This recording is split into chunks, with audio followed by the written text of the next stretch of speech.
Hey everyone, this is Bridget Tweedy and my speech to Pursuade on prison reform.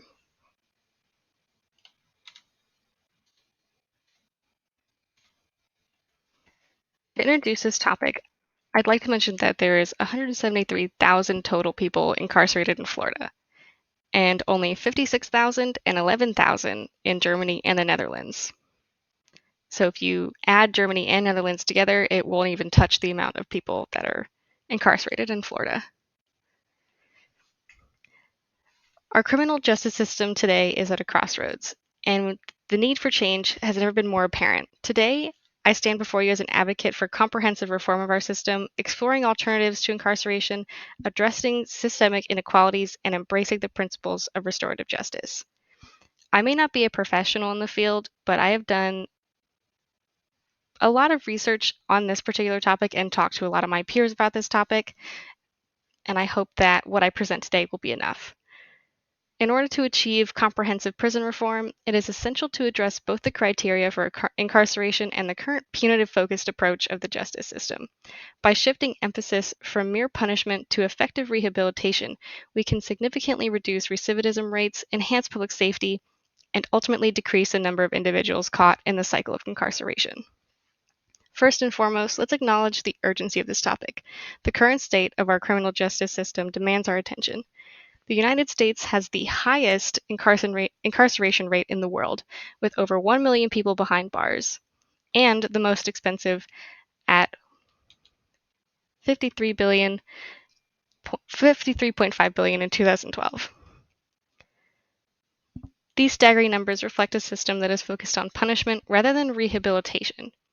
Research indicates that prison buildup over the last 3 decades is responsible for only about 20% of the reduction in crime since the early 1990s. We must recognize that the importance of reforming a system that perpetuates cycles of crime and fails to address the underlying issues that lead individuals into the criminal justice system. Let's talk about the purpose of the criminal justice system, public safety, which based on the number of people incarcerated, the US is doing great. However, based on recidivism rates, it's questionable. Despite pouring more money into prisons, more than 4 out of 10 adult offenders still return to prison within 3 years of release, and in some states that number is 6 in 10.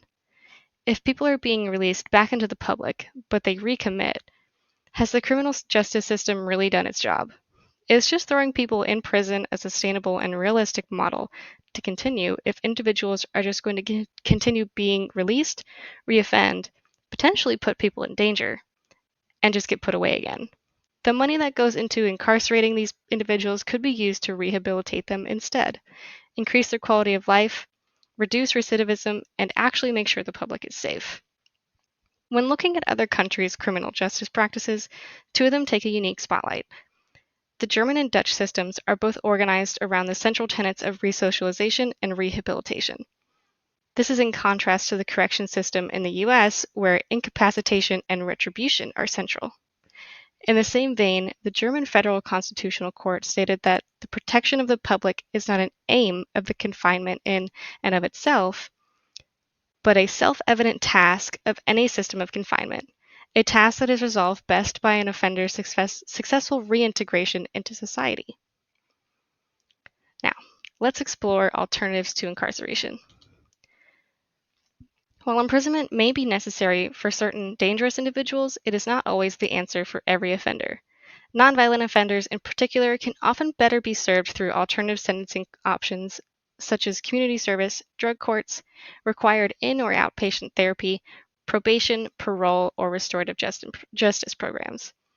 As stated in the White House archives, a review of 5 independent meta-analyses conducted that drug courts significantly reduce crime rate by an average of 8 to 26%.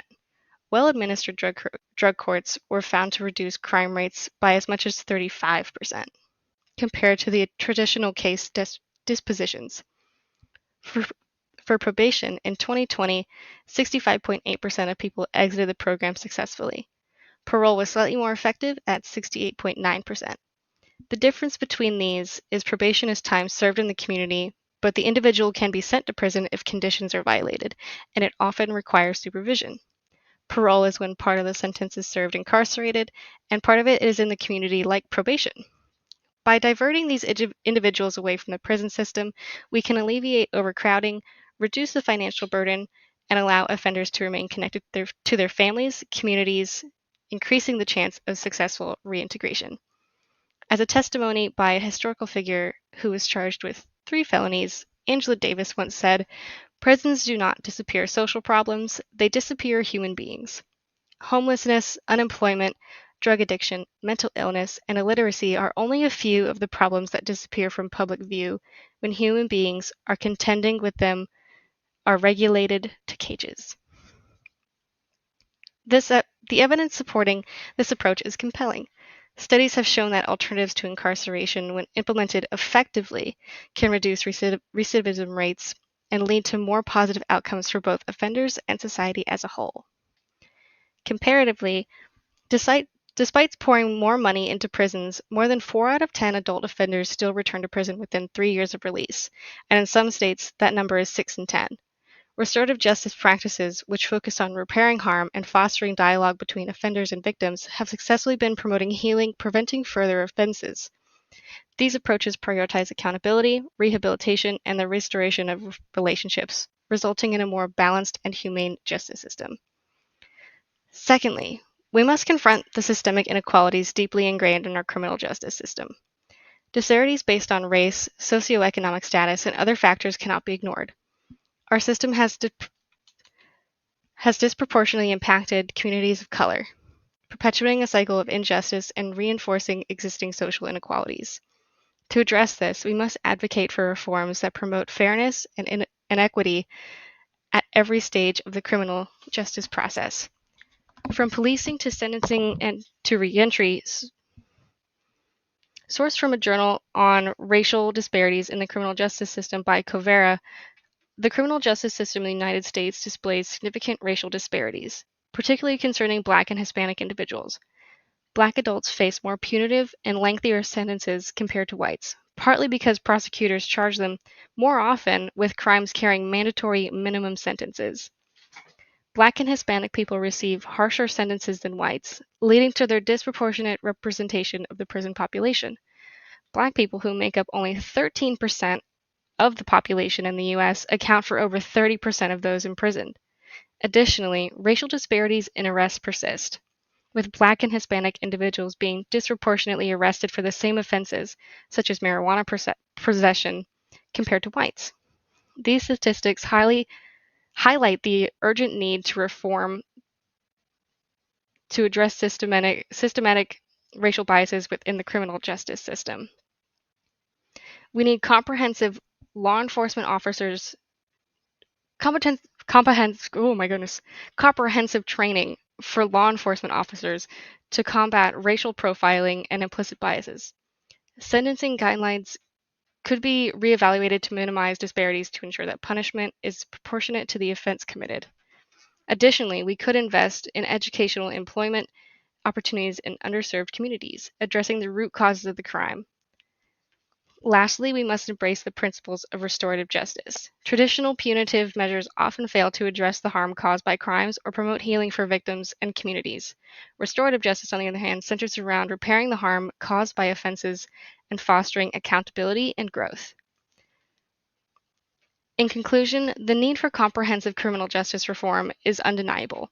By exploring alternatives to incarceration, addressing systemic inequalities, and embracing restorative justice practices, we can create a system that's fair, effective, and compassionate.